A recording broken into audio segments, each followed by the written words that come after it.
Bonjour, Pierre Desfondini et Pierre Écuel. On s'est vu vendredi au conseil départemental pour la présentation de cette nouvelle édition des Nocturnes littéraires qui démarre ce soir à Josselin. Alors comment ça se passe? Ça se passe plutôt bien. Nous avons eu peur de la pluie. Nous avons dominé notre peur, nous avons tout installé et la pluie a cessé. Voilà, donc, et moi je suis très heureux parce que c'est vrai qu'on avait toujours, comme tu disais, on avait un petit peu peur qu'il y ait très peu de monde et les Josselinais, et évidemment, comme on dit Josselinais, tous ceux du secteur se sont déplacés malgré la pluie. Ce qui montre quand même qu'ils sont très intéressés par les Nocturnes littéraires. Pour la 7e édition. Indéniablement, il y a du monde, il y a des beaux auteurs, hein. Il y a quand même quelques têtes de série importantes. Et ça fait déplacer du monde et puis les gens sont contents de parler avec les uns et les autres. Ça confirme un peu ce que vous disiez vendredi, à savoir que la culture est un élément attractif du tourisme en Bretagne. Oui, et ça on s'aperçoit d'une année sur l'autre que les gens ne viennent plus sur la Bretagne pour bronzer, mais ils viennent aussi pour s'instruire, se cultiver un petit peu sur toute l'histoire, le patrimoine qu'on peut trouver en Bretagne. Il suffit de regarder un petit peu tout ce qui est les grandes animations comme le Carré où il y a un monde fou, donc les gens viennent quand même pour se divertir. Vous vous rendez compte l'après-midi que les gens peuvent passer ici? Ils se font une visite du château, ils rencontrent la littérature, ils ont rencontré l'histoire, la littérature, et des gens qui ont 1000 histoires à raconter, donc c'est formidable. Et il suffit de regarder ce que j'expliquais tout à l'heure, il y avait un concert d'orgue à la basilique, elle était archi pleine. Donc on voit bien quand même que la culture devient importante pour le tourisme. Un dimanche à Josselin. Un dimanche à Josselin, voilà. Merci. Dites-moi un petit peu ce que vous faites comme ouvrage. Je commence par écrire un roman policier qui se déroule en partie sur le Hermel, forêt de Brocéliande, et on évoque Josselin aussi. Bâtiment. J'ai dédicacé un peu partout en France, qui me plaît bien d'ailleurs. Un retour sympathique sur le lieu. Et puis je me suis lancée dans la série des espiègleries qui mêle actualité bretonne et nationale. Donc c'est rigolo aussi. Avec des actualités. On en parlait, on peut parler du château des Rohan, comme on peut parler de l'Anduve de Guémené, du Zinguelet de Carré, mais toujours avec de l'actualité nationale aussi. C'est votre première participation aux Nocturnes? Non, j'étais là l'an passé. Et alors, l'ambiance, ça vous plaît? Vraiment très agréable, hein, de belles rencontres. Merci. Oui, évidemment, Gabriel Sauvé, le conseil départemental du Morbihan. Et vous de Josselin qui nous recevez donc pour la 7e fois.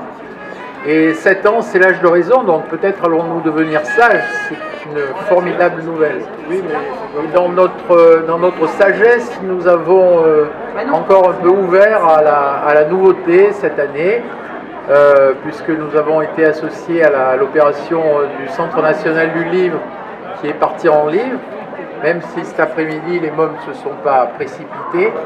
Et ceux que je voudrais surtout remercier, c'est tous les auteurs qui nous font l'amitié, l'immense amitié de venir chaque année. Il y a des anciens et il y a des modernes.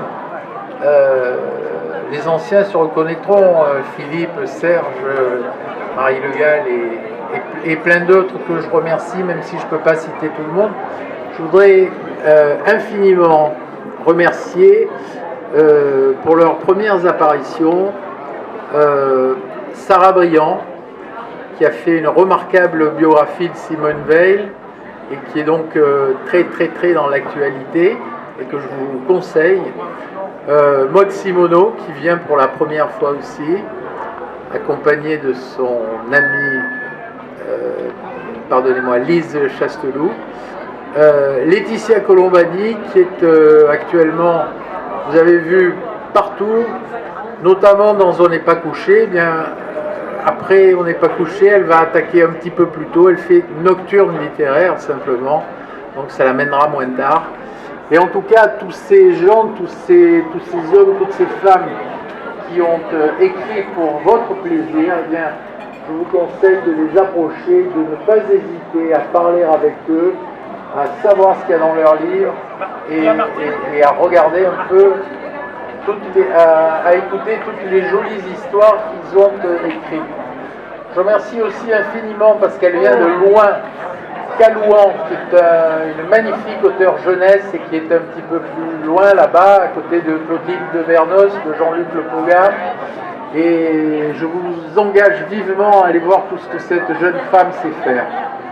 Et puis dans les indéfectibles amitiés, parce qu'elles se sont prouvées au cours des nocturnes et puis bien d'autres fois aussi, je remercie infiniment Bernard Rio d'être avec nous. Voilà, je viens de le voir et c'est quelqu'un qui est important pour notre tournée et dans mon panorama personnel. Voilà, merci à tous, je ne peux pas citer tout le monde, pardonnez-moi, mais en tout cas merci à tous d'être là et merci à Jocelyn de nous accueillir encore et encore. J'espère que ça durera encore d'autres années. Oui, Pierre, il n'y a aucun souci là-dessus, mais sauf que la prochaine fois, j'exige d'avoir du beau temps. Non, et je tiens à remercier aussi le conseil départemental, parce que c'est vrai que nous, à Josselin, on n'a pas le réseau et on n'a pas les moyens de faire ce genre de nocturne, et grâce au département, on arrive quand même à faire une animation.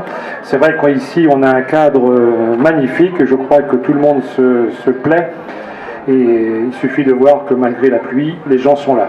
Je vais laisser la parole à notre conseillère départementale. Pardon ? Je demande une demi-seconde et si chacun des auteurs pouvait m'écouter à l'instant, j'aimerais quelques applaudissements nourris qui la remercieront de la semaine que nous allons passer ensemble pour Laurence Davot. Et voilà. Et ça marche. Voilà, merci Laurence. Merci de tout ce que tu fais.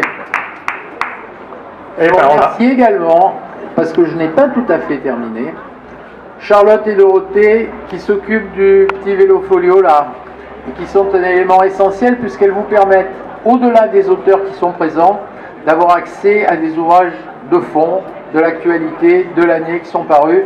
C'est des bouquins magnifiques, ils ont été sélectionnés chez Folio pour vous, donc n'hésitez pas. Merci, merci, merci à tous.